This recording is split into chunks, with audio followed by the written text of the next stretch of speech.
I understand that this is an exception to the standard policy, but I hope that you will see the progress and hard work I have been putting in over the past 6.5 months. It is not easy to admit that I am struggling, and I hope that you can see how much I need your support to help me to succeed at this time. At this point, I feel so much pressure and urgency to sit. I really need an option to not force me to rush the process, since failing is not in alignment with my goals or the school's goals. With another option, I am more likely to perform at my best. Thank you for your time.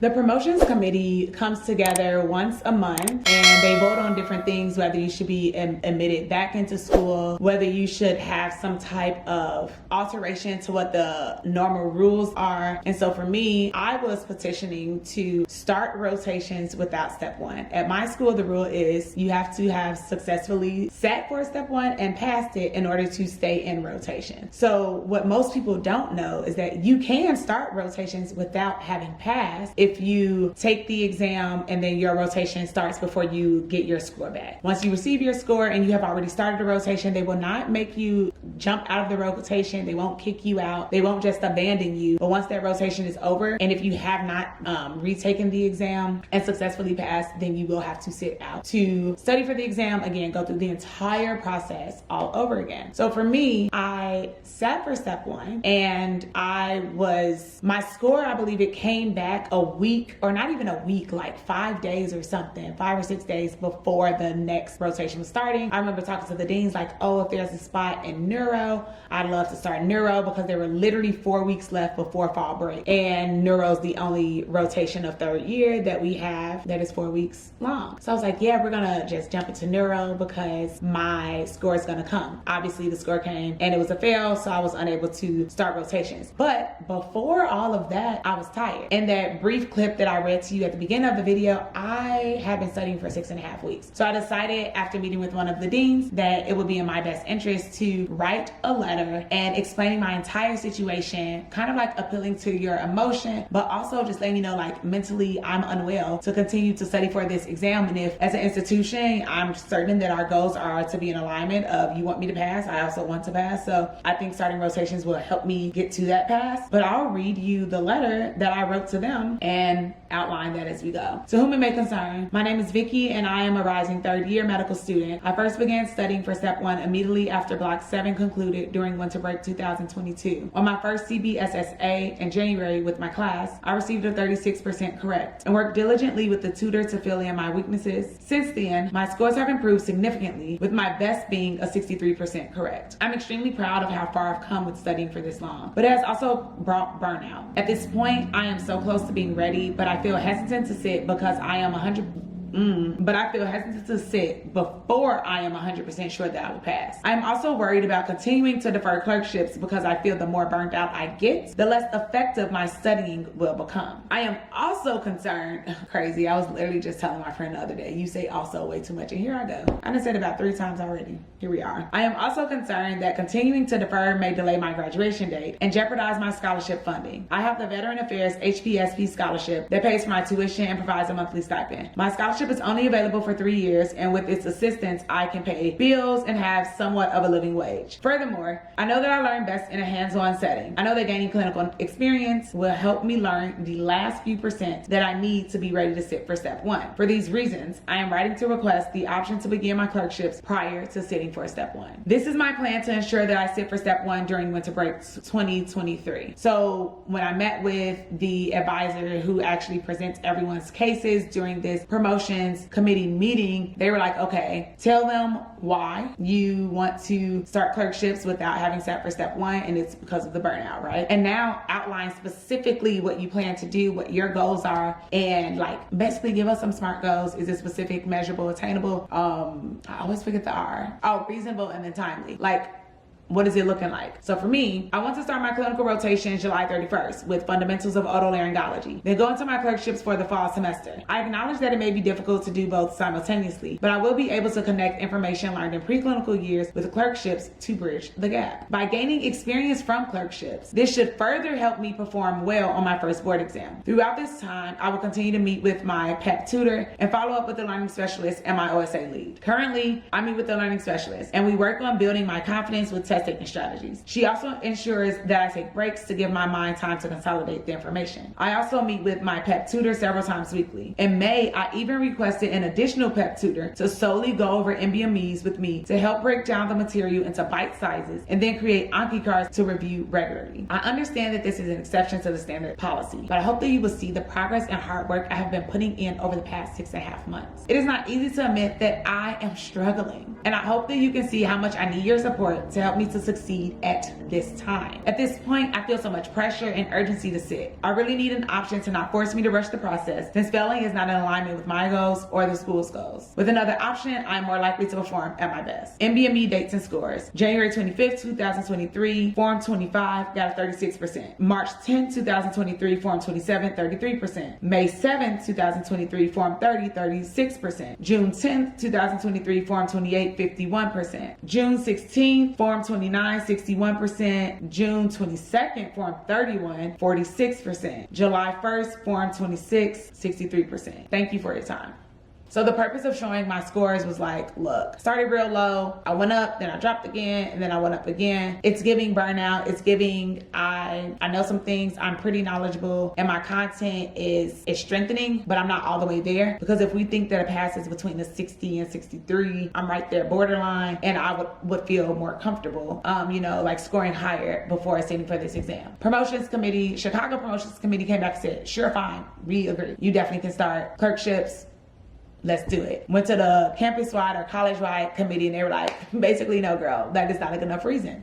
Okay, cool. I continue to study, I fail. All right. Now I'm meeting with the dean, and I am told, look, if you take this exam, then we will let you start clerkships before you even get your score back. But you need to have sat for the exam. In my mind, I've done that already. I sat for the exam. I got my score back before the rotation started, and y'all told me I couldn't start the clerkship. So this time, I'm going to be strategic. I'm going to, basically advocate for myself, but to myself. You're going to sit for this exam, and then you're going to start clerkship the next week. That way, you have at least 2 weeks before your score comes back. That way, you will actually be immersed into a clinical rotation and get to start using your hands-on learning. You said you learn by seeing and doing. Okay, girl, I'm gonna get that to you. I meaning me, like, we're gonna do this for each other. Start the rotations. And I believe the first week of my rotation, I had an ADHD assessment. And because I was, questioning whether I had ADHD, even though my neuropsych said that, girl, it's just anxiety and depression. Okay, I hear you. And I'm not denying those things. Definitely been depressed, and not only just medical school, but the whole journey of coming to being a pre-med student, depressing, going to a predominantly white institution and experiencing racism for the first time in my life, depressing, anxiety inducing. So I'm not going to say that that was a misdiagnosis, but also, I still have ADHD. So I got this assessment, and she confirmed, you do have ADHD. And I actually kind of thought you did when we first started meeting almost 2 years ago, but I didn't want to push something on you. And I'm thinking like, dang, I definitely was coming y'all initially because I thought that was what it was, but whatever. Immediately get prescribed Vyvanse. Cool. I'm starting to focus better. Didn't even realize how much ADHD messes with my cognition, makes me very forgetful. And I just felt like, oh, is this how I'm supposed to have been my whole life? Is this what it was supposed to be? Is this how things were supposed to have happened or occurred or transpired? But I hadn't been experiencing that. And then comes the score saying that I failed. I talked to one of the deans, and I was like, okay, so what do I do now? What do we do? And they were like, your score doesn't come back yet. I said, it came back and I failed. So what do we do? Immediately the dean says, do you feel like you could possibly be neurodivergent, or you need some medication to help you focus? Because I've gone over information with you, and I know that you know it, but it's not translating to the exam. What do you think the problem is? I just got diagnosed with ADHD last week. And I started medication, or I think I was starting medication, or I had just started right before I got the score back, and they were like, oh, okay, that makes sense. And I think that that's really gonna help you. I'm like, okay, but now what are my next steps? What do I do? I'm currently in family medicine and I love it here, but I would like to continue to stay in clerkships because quite frankly, last year was hell, and I don't want to go back. We can't. And at this point, I am in the second week of December. So like this year has been hell. And I'm very close to winter break, which is a 2-week vacation. And previously, the last winter break, I studied for step 1. And I was just looking forward to doing nothing, giving my mind the chance to break, to breathe, to relax, to rest, rejuvenate, like all these things. And the dean was like, look, since you now have this diagnosis of ADHD, you got it from your nurse practitioner. We got to get you another neuropsych. But you can petition to the promotions committee to stay in rotations because now you're going to apply for NBME accommodation. I was like, okay, can you help me to write this petition to the committee? Because I wrote what I thought was a good petition and I got rejected. And I cannot be rejected. Like, I need this real bad. So that brings me to the second petition that I wrote. And this one was, it should be a January letter. Yes, it is. I submitted this January 9, 2024. And it reads, to the chair and members of the college committee on student promotion. I'm a third-year medical student and I have unsuccessfully sat for USMLE Step 1 twice. But 10 days before receiving my results in December 2023, I was diagnosed with attention deficit hyperactivity disorder, better known as ADHD. And brief tidbit, not just meeting with the dean directed me to the Office of Disabilities. I'm probably saying the word wrong right now. Let me actually get that correct. Let's see. Okay, no, not that. Okay, so I met with the Disability Resource Center and the Disability Services Specialist. And all right, so they worked with me on my second letter and essentially saying like, okay, there are certain words that you need to use that they cannot ignore because it'll then be discriminatory. And listen, discrimination leads to fill in the blank. So I was instructed to write these words. I am a qualified individual with a disability, which is defined as a condition that substantially limits one or more major life activities like thinking, concentrating, learning, reading, and or writing. If I continue to test under standard conditions, I am not afforded an equal opportunity to demonstrate not afforded an equal opportunity to perform like my peers. Therefore, I require disability accommodations to have an equal opportunity to demonstrate my knowledge and am requesting an exception to policy to continue with clerkships as I petition the NBME for testing accommodations. During my first year of medical school, I found it difficult to focus while taking exams in the same room with peers, which resulted in several retake examinations. During a retake, I was mostly placed in a room with less than 8 other students. The clicking of the mouse, tapping of the keyboards, and seeing proctors walk around during the exam was a distraction that took time away from actively completing the exam during initial attempts. My attempts to self-treat focus deficits by using foam earplugs during exams were a band-aid. I eventually underwent my first neuropsychological exam where I was subsequently diagnosed with anxiety and depression. I started medication to treat the anxiety and received testing accommodations of time and a half after scheduling to meet with the Disability Resource Center. I was able to take my Block 7 exam in a small room with fewer students, which was helpful, and I passed the exam on my first attempt. Even though I successfully passed the exam, I still have struggled with my ability to focus enough to successfully pass step 1. Even while on my anxiety medication, I still experienced an inattention on one topic during conversations and persistent noticeable fidgeting, which caused me to withdraw in study groups. Upon continued difficulty, I was encouraged to be reassessed for ADHD. Since my diagnosis, I have started medication that assists with focus and concentration. I am requesting to continue with my 3rd-year clerkships while I petition the NBME to receive time and a half testing accommodations, as I am aware that it can take at least 60 business days to receive a decision to successfully sit for step 1. Continuing with my current clerkship, obstetrics and gynecology, then pediatrics, affords me the opportunity to strengthen my medical and clinical knowledge while I await a decision from the NBME. According to Daniel et al. And the optimal timing of step 1 in medical education following the transition pass-fail, a unique perspective from post-clerkship step 1 schools, taking step 1 after clerkships encourages students to apply and deepen one's understanding of the basic sciences while simultaneously participating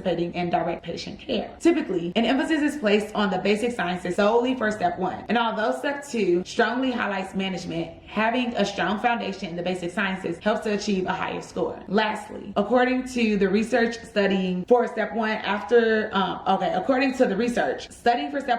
clerkship increases integration of clinical information due to the clinical experience attained in rotations that create a more developed mental scaffold. I believe that my scores were improved after completing some of my core clerkships due to improved retention of foundational sciences, integration of basic science learning in clinical context, and better preparation for the clinical aspect of step 1. I recently met with the DRC December 20th to go over the NBME accommodations process and have a follow-up meeting January 10th, 2024. I have requested several letters of support and am currently gathering documentation for submission. The goal is to submit my applications to the NBME by January 31st at the latest, which is factored into my plan of continuing with clerkships while waiting to hear back from the NBME. My plan: number 1, complete family medicine rotation January 26, 2024. Continue and start obstetrics and gynecology clerkship January 29th, 24. Start pediatrics March 11th, 2024. Upon approval from NBME, enroll in the PASS program live course, live morning questions 6:30 a.m. to 8 a.m., 5 weeks of 8 a.m. to 5 p.m. class, small groups, small study groups, 3-month access to recorded lectures. Number 5, meet bi-weekly with a learning specialist and OSA lead to discuss my study plan and academic timeline. Number 6, sit for step 1. Number 7, re-enter clerkship after passing step 1. Thank you for your consideration. After submitting that, I was literally granted the opportunity to continue in my clinical rotations, barring no academic setbacks. So I was allowed to stay in through obstetrics and gynecology and pediatrics. As you know, I failed the pediatrics exam, but when I got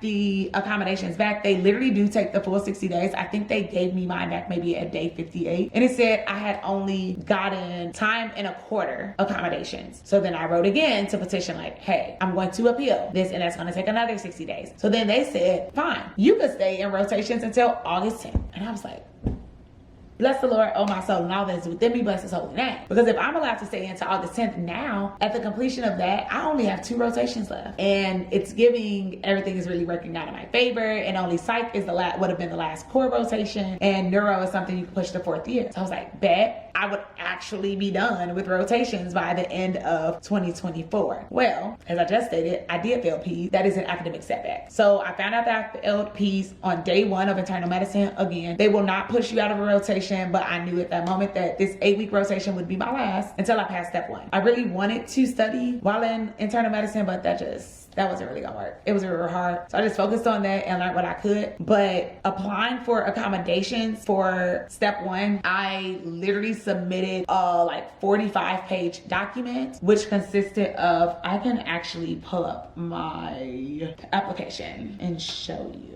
Oh, and before I do that, when you're applying for accommodations through NBME, y'all, life is such a scam. You have to purchase your permit, and the permits cost, I believe, like $670, and you have to purchase it within a time frame, right? A window. And seeing that my original plan was to take step 1 after Peds anyway. And then when I got the extension to stay in until August, I was like, well, maybe I'm not gonna take it after Peds. But I had a permit, and then they're taking 60 days to get back to me, but that's 2 months, and the permit is only good for 3 months. So then I had to extend the permit, which I think was $100, and you only get 1 extension of the permit. So that was also like kind of scammy, kind of annoying, because if I already have a barrier, like saying that I have a disability and I require extended time, and you can't just look at my application, but you need me to have spent $670 before doing that, and me not knowing how much time it's going to take me to study for this exam the 3rd time was wild. But these are the rules, and here's me just telling you what I learned as I was going. So you must purchase your permit before actually submitting your request or your accommodations application. So my application, where is this at? Classified, so that is the response. So I submitted my application February 7th, a week later than I thought I was going to have submitted it, but let's see.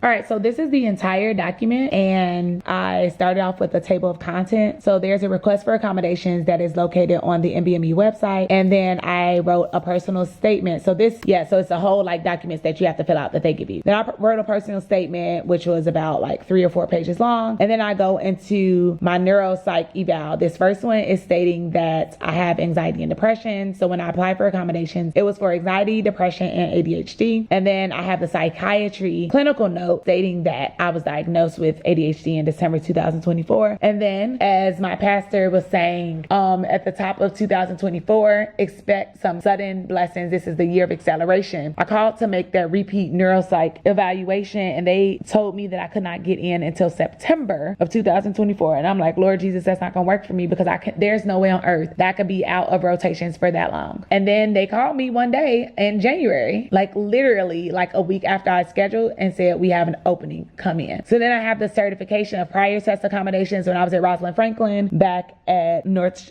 Chicago, I was getting time and a half on exams. And then UIC gives me time and a half. And then I also showed my medical school exam attempts before I got before I got accommodations. And then the MCAT scores and attempts also showing like, look, if I had been diagnosed and I had some special type of accommodations, or not even special, if I got the accommodations to adequately show my skill set, then maybe I would not have been a repeat MCAT taker. And I had 4 letters of support being from an employer, the dean. I actually have to look for those. And the elementary report card stating that I was very loquacious. Like, she's very bright, but she talked too much. And I did not know that talking a lot, excessive speech, is also a side effect of ADHD. I'll link this in the description box so you all can read up on the symptoms or characteristics of ADHD. And I won't say that getting my ADHD diagnosis was easy. There are a lot of barriers to receiving diagnoses or, just barriers to access to healthcare. And my psychologist did not believe that I had ADHD because I had not been diagnosed in childhood. Not understanding the fact that ADHD is still a relatively new disorder. And also, quite frankly, my parents didn't know what it was. And clearly I am a Black woman, and in the Black community, it is uncommon, or at least back then, it was uncommon for parents to have their children have a label placed on their child where they would be discriminated against or where they could be teased for it in school. So not only did my parents not know about it, but I feel like if they did know what ADHD was and not fully understanding the ramifications of how it is impacting me, since I was always smart and I performed well, but they didn't see the struggle of my disorganization, never using my planner even though I got one every single school year, thinking I could keep everything up here, being forgetful, my impulsivity, and the list goes on and on, that just because I didn't receive the diagnosis as a child does not mean that I do not have ADHD. And now after me being diagnosed, I can see a lot of these habits in my family, and I'm like, maybe we all have it. Because my scatterbrain, I thought that's how everybody thought. I thought everybody goes from topic to topic, is constantly interrupting other people, also forgets things, but kind of like has to create a routine to stay on track. Didn't know that was neuroatypical, but hey, here we are, a little neurodivergent girly, and it's cool and it's fine. But I had to deal with that, which was another layer of advocacy while still fighting to get these accommodations from NBME. They, as I stated, they declined me and only gave me time and a quarter. I appealed it, and they still only gave me time and a quarter and said, essentially, yeah, you got this neuropsych, but some of the data is kind of inconclusive, so we're gonna say that you don't really need time and a half, which was annoying. But so I got the time and a quarter, and I also got additional break time, which was very helpful on exam day. And now what I am on is Vyvanse, 10 milligrams, and I also have Adderall. So my Vyvanse is extended release, which means like it'll last for 10 to 12 hours daily, but that also means I should not take it after 10 a.m. depending on how my day is shaping up. Like, I'm about to start surgery, so surgery, I'm likely gonna be waking up at 4 something in the morning and take my medication at 5 something, because it's gonna be 10-hour work day, so I need to be focused for that 10 hours. And if I forget to take it, what I have now is the Adderall, the short release for, it won't last as long, but it still helped me to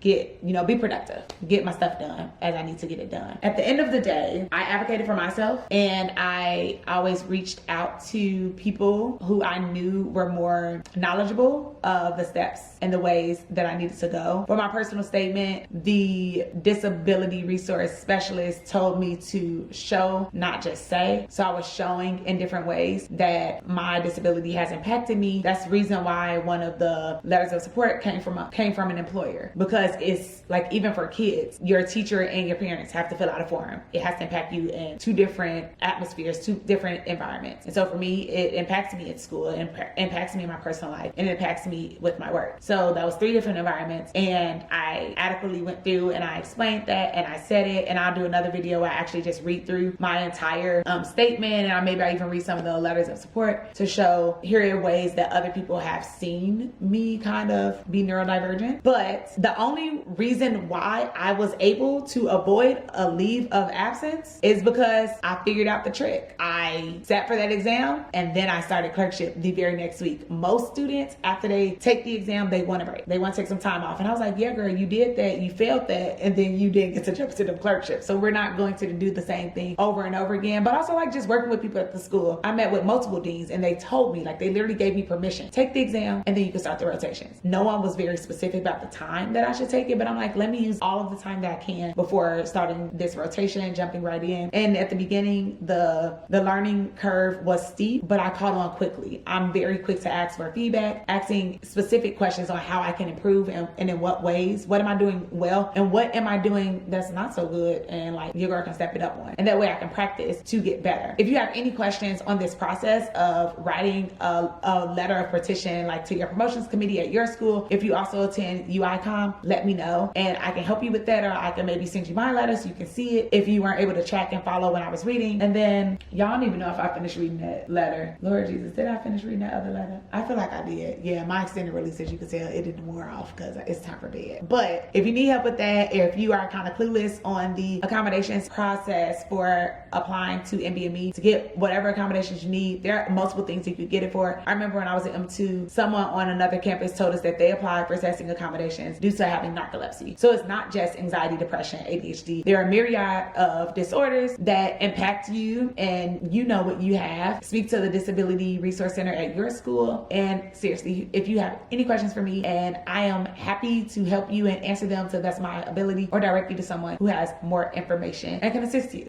I believe that is all that I have for y'all today, and I will catch y'all next time as we continue to dive deeper into the importance of advocating.